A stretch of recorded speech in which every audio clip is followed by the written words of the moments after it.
कहानी की शुरुआत होती है अमेरिका के एक बेहद ठंडे इलाके में, एकदम सुनसान बर्फीली जमीन पर। सर्दियों का वक्त है तो पूरा इलाका बर्फ से ढका हुआ था। एक जवान लड़की लड़खड़ाते हुए भाग रही थी। उसकी सांस फूल रही थी, आंखों में डर था। थोड़ी देर के लिए उसने रुकने का सोचा, लेकिन फिर खुद को मजबूर किया कि नहीं, भागते रहना है। अगले दिन हम हॉक-आई मतलब कोरी लैम्बर्ट को देखते हैं। वो एक शिकारी है जिसकी नजर पड़ी भेड़ियों के एक झुंड पर। उसने जबरदस्त निशाना लगाते हुए एक भेड़िए को मार डाला, जिसके बाद बाकी वहाँ से तुरंत भाग गए। आज कोरी ने वादा किया था कि वो पूरा दिन अपने बेटे के साथ बिताएगा। जैसे ही उसने केसी को बुलाया, वो पहले से ही एकदम तैयार आया। राइफल कंधे पे लटकी हुई थी उसके। इसके बाद कोरी अपने बेटे को लेकर उसके नाना नानी के घर गया। उसने अपने बेटे से कहा कि बस थोड़ी देर यहाँ पर इंतजार करो, मैं थोड़ा आसपास देखकर आता हूँ, सब सही है ना। दरअसल कोरी यहाँ पर काम से आया था। उसके ससुर ने उसे लोकेशन बताई जहाँ पर एक गाय का बछड़ा गायब हो गया था। उन्हें शक था कि इस एरिया में कोई माउंटेन लायन है जो उनकी भेड़ बकरी गायों के लिए खतरा हो सकता है, इसीलिए कोरी को बुलाया था। लेकिन जब कोरी उस माउंटेन लायन को ढूंढने निकला तो उसे बस पैरों के निशान दिखे, लेकिन ये किसी शेर के नहीं थे। जल्द ही उन कदमों का पीछा करते हुए उसे बर्फ पर खून के निशान मिले। उसने अपने बैग से कुछ खास कपड़े निकाले, पिस्टल अपने हाथ में ली और ध्यान से कदमों को फॉलो करने लगा। ये वही रास्ता था जहाँ से वो लड़की भागी थी। अभी उसके पैरों के निशान बर्फ से ढके नहीं थे। थोड़ा आगे जाकर निशान कुछ ऐसे हो गए कि कोई बड़ी मुश्किल से चल रहा हो। कोरी धीरे धीरे खून के निशान फॉलो करता रहा। थोड़ी आगे जाकर उसे वो लड़की मिल गई। वो बिल्कुल शांत पड़ी थी, पैर नंगे, जिस्म जम चुका था, मुंह में खून और बर्फ जमी हुई थी। कोरी ने तुरंत इमरजेंसी मदद के लिए कॉल किया। FBI को यहाँ तक आने में टाइम लगने वाला था, क्योंकि रोड बहुत खराब है, हर तरफ बर्फबारी हो रही है। ट्राइबल पुलिस के चीफ बेन ने कहा कि बॉडी को हिलाना मत जब तक कि FBI के ऑफिसर आके साइट की छानबीन न कर लें। लेकिन कोरी बेचैन हो गया। उसने कहा कि बर्फबारी तेज हो रही है, जल्द ही पूरे निशान गायब हो जाएंगे लड़की के, कि कहाँ से भागी थी, कहाँ से आ रही थी वो। उसने बेन से परमिशन मांगी कि वो अकेला छानबीन कर सके, लेकिन बेन ने मना कर दिया। कोरी उस लड़की को जानता था, ये बॉडी नैटली की ही है, लेकिन बेन ने कहा कि ढंग से जांच करने के बाद ही कंफर्म करेंगे। थोड़ी देर बाद एक गाड़ी वहाँ पर आई। कोरी उसके पास गया तो ड्राइवर सीट पर एक लड़की बैठी थी, जिसने अपना नाम जेन बैनर बताया। वो यहाँ पर अकेली आई थी और ठंड के लिए तो बिल्कुल तैयार नहीं थी। उसने हल्के कपड़े पहने हुए थे, इस तरह से तो जम जाएगी। उसने बताया कि मुझे ट्रेनिंग के बीच में ही यहाँ पे भेज दिया गया। एक FBI एजेंट का ऐसे रेंटल वैन में यहाँ पर आना बेन को बहुत अजीब सा लगा। केसी की नानी ने जेन को पहनने के लिए कपड़े दिए। ये कपड़े असल में उनकी नातिन के थे। वो बहुत खुश नहीं थी जेन को ये कपड़े देकर। जेन जब बाहर आई तो उसे देखकर कोरी एक पल के लिए जमा रह गया। अपनी बेटी की पुरानी यादें उसे सताने लगी। अब तक हम इतना तो समझ चुके थे कि उसकी बेटी शायद अब इस दुनिया में नहीं है, बाकी हुआ क्या ये नहीं पता। फिर इसके बाद कोरी ने केसी से कहा कि मैं कुछ घंटों में वापस आ जाऊंगा। बर्फीला तूफान रुक गया था और अब साइट पर वापस जाने का वक्त था। कोरी और जेन वहाँ पर एक साथ गए। ट्राइबल पुलिस चीफ बेन दूसरी स्लेड पर वहाँ आया। ट्राइबल पुलिस ने पहले ही साइट को सिक्योर तो कर दिया था। तूफान रुक चुका है पर कभी भी दोबारा आ सकता है। बेन और कोरी अभी भी बहस कर रहे थे। कोरी बार बार बोल रहा था कि मैं जानता हूँ इस लड़की को, ये नैटली है। जेन ने बॉडी का पास से इंस्पेक्शन किया और कहा कि फोरेंसिक्स को बुलाना बहुत जरूरी है। कोरी ने बताया कि उस लड़की का घर यहाँ पास ही में था, पर किसी ने भी अब तक मिसिंग रिपोर्ट नहीं लिखवाई। सबसे अजीब बात ये थी कि ये लड़की इसी इलाके से है तो भी नंगे पैर क्यों निकली। जेन ने कोरी से पूछा कि तुम क्या सोचते हो इस बारे में। कोरी ने निशान देखकर बताया कि ये बेचारी बर्फ में भाग रही थी, न जाने कब से, फिर थक हार कर यहाँ पर गिर गई। बर्फीली हवा उसके फेफड़ों में जाने की वजह से पल्मोनरी हेमरेज से उसकी मौत हो गई। जेन ने कोरी से कहा कि क्या तुम भी इन्वेस्टिगेशन में मदद करोगे। कोरी एक शिकारी था, लेकिन उसका टैलेंट यहाँ पर काम आ सकता है। कोरी ने हाँ कहते हुए कहा कि जानवर और इंसानों में ज्यादा फर्क नहीं है, किसी का भी शिकार कर सकता हूँ मैं। बाद में हम कोरी को देर रात तक गोलियां तैयार करते हुए देखते हैं। तब केसी उसके पास आया। उसने नैटली के बारे में सुन लिया था। उसने सिर्फ इतना पूछा कि क्या वो सब दोबारा से हो रहा है। कोरी चाहते हुए भी अपने बेटे को मना नहीं कर पाया। अगले दिन जेन को पता चला कि रिपोर्ट इसलिए नहीं लिखवाई गई क्योंकि नैटली अब अपने माँ बाप के साथ नहीं रहती थी। 18 साल की होते ही उसने अपने बॉयफ्रेंड के साथ रहना शुरू कर दिया था। मेडिकल एग्जामिनर ने बताया कि मरने से पहले नैटली के साथ जबरदस्ती हुई थी, लेकिन वो ये नहीं बता पाया कि हमलावर एक था या कई सारे। उसकी बॉडी पर कई कट्स भी थे। मौत का कारण बिल्कुल वही था जो कोरी ने बताया। Pulmonary haemorrhage. ये सब देखते हुए एग्जामिनर ने केस को मर्डर डिक्लेयर कर दिया। अब उन्हें ये पता लगाना था कि ये लड़की भाग कहाँ से रही थी, लेकिन उनके पास कोई भी सबूत नहीं है। जेन ने परेशान होकर कहा कि अगर मैंने ये रिपोर्ट अपने बॉस को भेजी तो वो मुझे वापस बुला लेंगे, मतलब सरकार की तरफ से फिर कोई मदद नहीं मिलने वाली। इसके बाद सबूत ढूंढने के लिए उन्होंने जल्दी से इंटेरोगेशन शुरू कर दी। सबसे पहले नैटली के पिता से बात हुई। वो जेन के सवालों से इरिटेट हो गया। उसने बताया कि मेरी बेटी अपने बॉयफ्रेंड के साथ रहती थी और हमें उसने कभी अपने बॉयफ्रेंड से मिलवाया ही नहीं। हम नहीं जानते उसकी पर्सनल लाइफ के बारे में कुछ। नैटली की माँ बेडरूम में थी। बेन ने जेन को सिग्नल दिया कि इन लोगों को अभी मत छेड़ो, ये परेशान है। लेकिन जेन फिर भी कमरे के अंदर चली गई। अंदर उसने नैटली की माँ को देखा जो बस रो रही थी। उसकी कमर पूरी तरह झुकी हुई थी, बिल्कुल खामोश बैठी थी वो। इसके बाद कोरी वहाँ पर आया। जैसे ही नैटली के पिता ने कोरी को देखा तो वो बिल्कुल भी गुस्सा नहीं हुआ। उन दोनों के बीच में एक ऐसा दर्द था जिसे समझने के लिए शब्दों की जरूरत नहीं है। वो दोनों एक दूसरे के गले लग गए। कोरी ने धीरे से कहा कि दर्द को पकड़ कर रहना कभी कभी आसान लगता है, लेकिन अपनी बेटी को खोने के बाद मैंने एक बात सीखी है कि हमें बस उनका दिया हुआ प्यार याद रखना है, उन्हें खोने का दर्द नहीं। खैर फिर मार्टिन ने बताया कि देखो मैं तो कुछ नहीं जानता, लेकिन मेरा एक बेगैरत बेटा है, ड्रग्स वगैरह के चक्कर में फंसा था पीछे। वो लड़की है ना लिटिल फेदर बॉयज, उनके साथ घूमता है। चाहे जैसा भी है, नैटली अपने भाई से बहुत प्यार करती थी। वो शायद कुछ बता सकता है। इसके बाद बेन, जेन और कोरी लिटिल फेदर बॉयज के एरिया में गए। जैसे ही वो लोग वहाँ पहुँचे, अंदर तेज म्यूजिक बज रहा था। बेन ने बताया कि टोटल 4 भाई हैं और कोई भी आसानी से मानने वाला नहीं है। एक से बढ़ के एक है सारे। कोरी घर के पीछे की तरफ गया, जबकि बेन और जेन आगे के दरवाजे पर गए। दरवाजा सैम नाम के एक लड़के ने खोला। ऐसा लग रहा था उसने दबा के नशे किए हुए। उसने धीरे धीरे कहा कि मेरा दूसरा भाई जेल में है और चिप जो नैटली का भाई है वो घर पे नहीं है। तभी अचानक से उसने बेन और जेन पर पेपर स्प्रे से हमला कर दिया। दोनों की आंखों में तेज जलन हुई, उनकी नजरें धुंधली पड़ गई। लेकिन कोरी ने एकदम आराम से फावड़ा उठाया और लड़के के ऊपर भटाक से दे मारा। दूसरा लड़का खुद ब खुद लड़खड़ा कर गिर गया। अब जेन बंदूक उठाकर अंदर घुसी। उसकी आंखों में अभी भी जलन हो रही थी, वो साफ नहीं देख पा रही थी। जैसे ही वो एक कोने में पहुंची, सैम ने तुरंत उस पर गोलियां चलाई। जेन ने भी तुरंत बचते हुए एक के बाद एक बहुत सारी गोलियां चलाई। सैम गिर पड़ा और जोर जोर से खांसने लगा। जेन ने अपने हाथ से उसकी बंदूक अलग कर दी और उसे गन पॉइंट पर रखा। तब बेन अंदर आया। उसने सैम की हालत देखी और कहा कि हमें यहाँ से निकलना चाहिए। जेन ने कहा कि एम्बुलेंस बुला लेते हैं, हो सकता है बच जाए। लेकिन तभी सैम ने अपनी आखिरी सांस ली। बेन सीधा बाहर निकला। जेन उसके पीछे चल दी। बाहर फ्रैंक और चिप पहले ही पकड़े जा चुके थे। जेन ने अब उनसे सवाल पूछने शुरू किए, लेकिन जैसे ही चिप को पता चला कि उसकी बहन मर गई है, वो पूरी तरह टूट गया। फिर एक जरूरी बात सामने आई। उसे पता था कि नैटली का बॉयफ्रेंड कौन है। जेन ने कहा कि चिप उन्हें उस बॉयफ्रेंड के पास ले जा सकता है, लेकिन कोरी ने मना कर दिया। उसने बर्फ में हाल ही में चली गाड़ी के निशान देखे। उसने दूरबीन से उन सभी निशानों को ध्यान से देखा। ये ट्रैक्स उसी पहाड़ की तरफ जा रहे थे जहाँ नैटली मिली थी।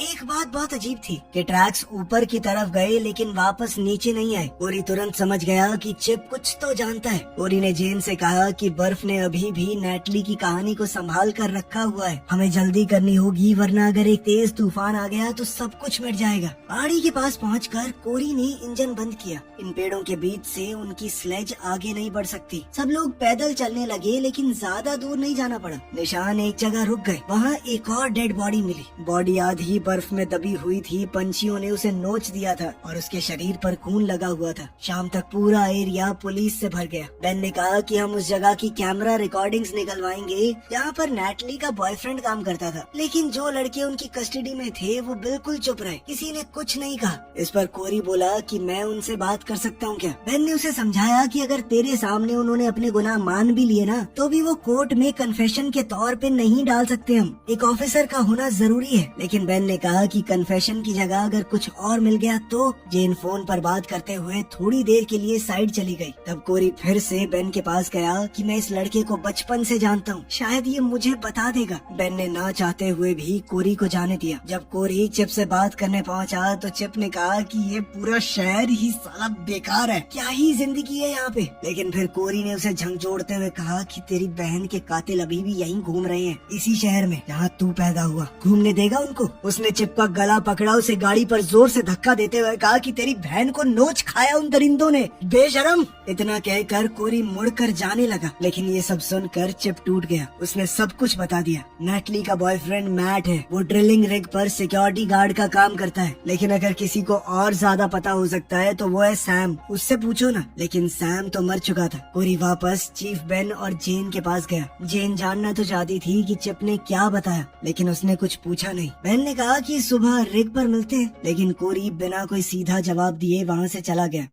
जल्द ही उस लाश की पहचान हो गई। वो नेटली का बॉयफ्रेंड मैट ही था। वो ड्रिलिंग स्टेशन पर काम करने वाला एक सिक्योरिटी स्टाफ मेंबर था। जेन जब ये खबर कोरी को देने उसके घर गई तो कोरी ने उसे अंदर बुलाया ताकि वो ठंड से बच सके। जेन घर के अंदर आई और जब कोरी पानी लेने गया तब उसकी नजर फैमिली फोटोज पर पड़ी। कोरी ने वापस आकर एक फोटो की तरफ इशारा करते हुए कहा कि मेरी बेटी का नाम एमिली था। ये सुनकर जेन ने दुख जताया। फिर कोरी ने अपनी बेटी एमिली के साथ हुआ पुराना दर्दनाक किस्सा बताया। उस वक्त कोरी एक दूसरे शहर में काम करता था। उस दिन कोरी अपनी पत्नी विल्मा के साथ एक छोटी सी ट्रिप पर निकल गया। घर पर 16 साल की एमिली और उसका छोटा भाई केसी अकेले रह गए। उस रात उनके घर में बिना बताए एक पार्टी हुई। सुबह नेटली का फोन आया और उसने बताया कि एमिली गायब हो गई है। बाद में एक चरवाहे को एमिली की लाश घर से 20 मील दूर मिली, लेकिन तब तक लोमड़ियों ने उसके शरीर को इतना खा लिया था कि ऑटोप्सी से भी कुछ पता नहीं चला। ये सब याद करके कोरी को बहुत दुख हो रहा था। उसकी आवाज में कपकपाहट थी। जेन समझ गई कि उसने कुछ ज्यादा पूछ लिया। अगली सुबह बेन कुछ यूनिफॉर्म वाले ऑफिसर्स को लेकर जेन के साथ मैट के स्टेशन की तरफ गया। कोरी एक अलग रूट से स्लेज का इस्तेमाल करते हुए निशानों को फॉलो करता हुआ आया। जेन ने नए ऑफिसर्स को सब कुछ समझाया। उनका काम है मैट के ट्रेलर की तलाशी लेना और देखना कि वहाँ कोई सुराग तो नहीं है जो नेटली के कत्ल का कनेक्शन दिखा सके। कोरी से भी कहा गया कि अगर कुछ मिले तो रेडियो से बता देना। बर्फ में कोरी आगे बढ़ता रहा। उसने जानवरों के पंजों के निशान फॉलो किए और एक मरी हुई जानवर की बॉडी तक पहुंच गया। उधर स्टेशन पर गार्ड्स ने कहा कि हम भी मैट के गायब होने की रिपोर्ट करवाने ही वाले थे। उन्होंने कहा कि मैट तो 2-3 दिन से गायब है क्योंकि उसका अपनी गर्लफ्रेंड से झगड़ा हो गया था ना। जेन ने नोटिस किया कि 2 गार्ड थोड़े से जख्मी लग रहे हैं। उन्होंने बहाना बनाया कि हमारा काम इतना मुश्किल है, हेलमेट वगैरह कुछ देते नहीं है कंपनी वाले, इसीलिए ऐसा होता रहता है। सुपरवाइजर ने आखिरकार ट्रेलर की तलाशी की परमिशन दे दी। कोरी ने दूरबीन से देखा कि जिन ट्रैक्स को वो फॉलो कर रहा है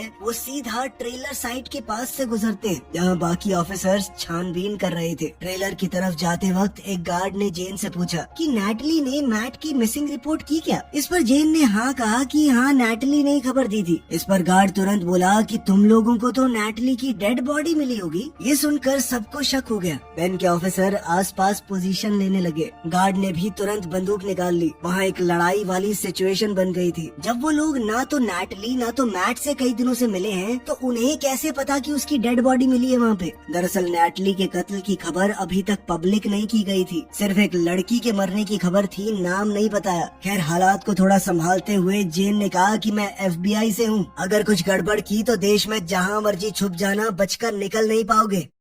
इसी बीच कोरी ने रेडियो पर बेन से बात करने की कोशिश की पर कोई रिस्पांस नहीं मिला। वो राइफल लेकर पैदल ही ट्रेलर की तरफ दौड़ पड़ा। ट्रेलर के पास जाकर जेन को पता चला कि पीट नाम का एक और गार्ड अंदर सो रहा है। वो नाइट शिफ्ट पे था ना। यहीं से हमें एक फ्लैशबैक दिखाया गया। उस रात नेटली बिना बताए मैट को सरप्राइज देने के लिए उसके ट्रेलर पर पहुंच गई। मैट उसे देखकर बहुत खुश हुआ। दोनों गले मिले और बाद में बेड पर लेटकर आगे के प्लान्स बनाने लगे कि आखिर वो कहाँ जाकर सेटल होंगे। तभी बाहर से आवाज आई। दूसरे गार्ड्स वापस आ गए थे। वो लोग शहर में रुकने वाले थे पर जल्द ही लौट आए। नेटली कपड़े बदल रही थी, तभी नशे में पीट ने उसे देख लिया और बदतमीजी करने लगा। मैट ने उसे धक्का दिया और पर्दा बंद कर दिया। थोड़ी देर बाद पीट वापस आया और मैट से झगड़ने लगा। एक और गार्ड ने नेटली को गाली दी तो नेटली ने उसे थप्पड़ मार दिया। पीट ने गुस्से में नेटली की पैंट खींच दी। अब तो मैट गुस्से से भर गया और वो उस पर टूट पड़ा, लेकिन बाकी गार्ड्स ने भी मैट पर हमला कर दिया। उन्होंने एक बोतल मैट मैट के सर पर फोड़ दी, वो वहीं बेहोश हो गया। उन्होंने नैटली को पकड़कर उसके साथ जबरदस्ती की। बेचारा मैट किसी तरह मुश्किल से खड़ा हुआ और लड़ने की कोशिश करने लगा। इसी दौरान नैटली भाग निकली और दरवाजे से निकलते वक्त उसने मुड़कर देखा, मैट चारों तरफ से घिरा हुआ था। उसने जैसे ही दम घुटने की आवाज सुनी तो वो बर्फ की तरफ भागती चली गई। फिर हम आज के दिन वापस आते हैं। जेन अभी भी ट्रेलर का दरवाजा खटखटा रही थी। दरवाजा अंदर से बंद था। कर्टिस बाहर ऐसे एक्टिंग कर रहा था जैसे उसे कुछ पता ही ना हो। तभी अचानक अंदर से शॉटगन चली जो सीधी जेन को लगी, जिससे वो उड़कर दूर जा गिरी। इस अचानक हुए हमले के बाद गार्ड्स ने ऑफिसर्स पर फायरिंग शुरू कर दी। जेन ने नीचे लेटे हुए गार्ड के पैर पर कई गोलियां मारी और उसे मार डाला। अचानक अंदर से कोई मशीन गन से फायरिंग करने लगा और अब जेन ने बेन को भी मरते हुए देखा। कर्टिस अभी भी जिंदा था। उसने जेन की बंदूक छीन ली और उसे मारने ही वाला था। तभी दूर से एक स्नाइपर ने गोली चलाई और कर्टिस वहीं पर ढेर। ये कोरी था जिसने बाकी 2 गार्ड्स को भी खत्म कर दिया। अब सिर्फ 2 लोग ट्रेलर में बचे थे। एक और मारा गया। सिर्फ पीट बचकर भागने में कामयाब हो गया। पीट खिड़की से कूदकर भागा था। जेन ने ट्रेलर के नीचे से उस पर गोली चलाई पर वो जंगल की तरफ भागता रहा। तब कोरी जल्दी से जेन के पास पहुंचा। कोरी ने उसे जल्दी से ट्रेलर के अंदर सोफे पर बैठाया। जेन ने कहा कि मुझे रेडियो दो, अगर हेलीकॉप्टर यहाँ तक आ गया तभी बच पाऊंगी। कोरी ने रेडियो पर मैसेज दिया और फिर कहा कि मैं पीट के पीछे जा रहा हूँ, लेकिन अगर मैं उसे पकड़ भी पाया तो भी वो वापस नहीं आएगा। जेन ने हामी भरी। उसे पता था कि कोरी क्या करने वाला है।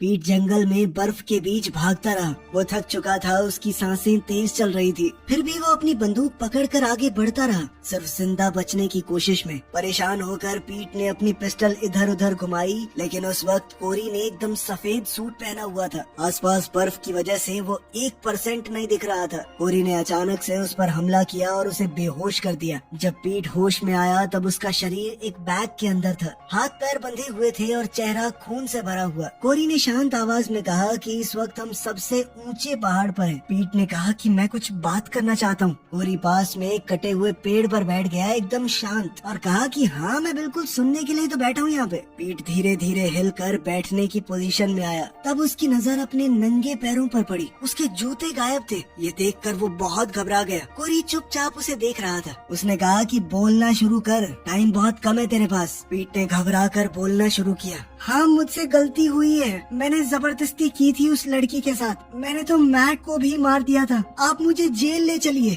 मैं अपने किए की सजा भुगतने के लिए तैयार हूँ। कोरी ने कहा कि यहाँ पर कोई कानून नहीं है, सिर्फ मैं हूँ। उसका कन्फेशन सुनने के बाद कोरी ने अपना ब्लेड निकाला और पीट के हाथ पैर जिस रस्सी से बंधे हुए थे उसे काट दिया। उसने सीधा कहा कि अगर तुम हाईवे तक पहुँच गए तो आजाद हो जाओगे। यही चांस नैटली को मिला था। वो बेचारी तुम दरिंदों से बचकर 6 मील तक नंगे पैर बर्फ में भागती रही। अब तेरी बारी है कुत्ते। पीट अभी भी हालात को समझ नहीं पा रहा था। पीट को अभी भी लग रहा था कि ये मुझे जेल ले जाएगा। तभी कोरी ने बिल्कुल उसके कान के पास राइफल रख के चला दी। बंदूक की आवाज से घबरा कर पीट पागलों की तरह भागने लगा। रास्ता उसका साथ नहीं दे रहा था। पहाड़ थे, ढलान थी, गहरी बर्फ थी। वो कभी गिरता, कभी हाथों पर चलने लगता। बिल्कुल एक जानवर की तरह भागता रहा। वो दूर खड़ा कोरी उसे बस देख रहा था। थोड़ी देर बाद पीट के फेफड़ों ने उसका साथ छोड़ दिया। वो बर्फ पर पीठ के बल गिर पड़ा, सांस के लिए लड़ता रहा और फिर धीरे धीरे तड़प तड़प कर मरा। कोरी को तो एक भी गोली चलाने की जरूरत नहीं पड़ी। बाद में कोरी हॉस्पिटल गया जेन से मिलने। जेन अभी भी जिंदा थी। थोड़ी कमजोर लग रही थी पर पूरी तरह ठीक हो जाएगी। कोरी ने एक छोटा सा मजाक किया तो वो हंस पड़ी। कोरी उसके लिए एक स्टफ टॉय भी लेकर आया था। इसके बाद जेन ने भावुक होकर कहा कि मेरे दिमाग में एक ही बात चल रही है, वो बेचारी 6 मील तक नंगे पांव कैसे भागी होगी, इतनी ठंड में किस हालत से गुजरी होगी वो। इस पर कोरी ने सिर्फ इतना कहा कि उसे भगाने वालों को भी भगा कर आया हूँ मैं। बाद में कोरी ने नैटली के पिता को भी जाकर ये पूरी बात बताई और सलाह दी कि अपने बेटे से इतना दूर मत हो जाओ, उसे जरूरत है अभी तुम्हारी। उम्मीद है इन लोगों की जिंदगी में आगे सब कुछ बेहतर ही होगा। तो आपके हिसाब से कोरी ने कानून हाथ में लेकर सही किया या गलत, कमेंट्स में जरूर बताना। मिलते हैं अगली वीडियो में।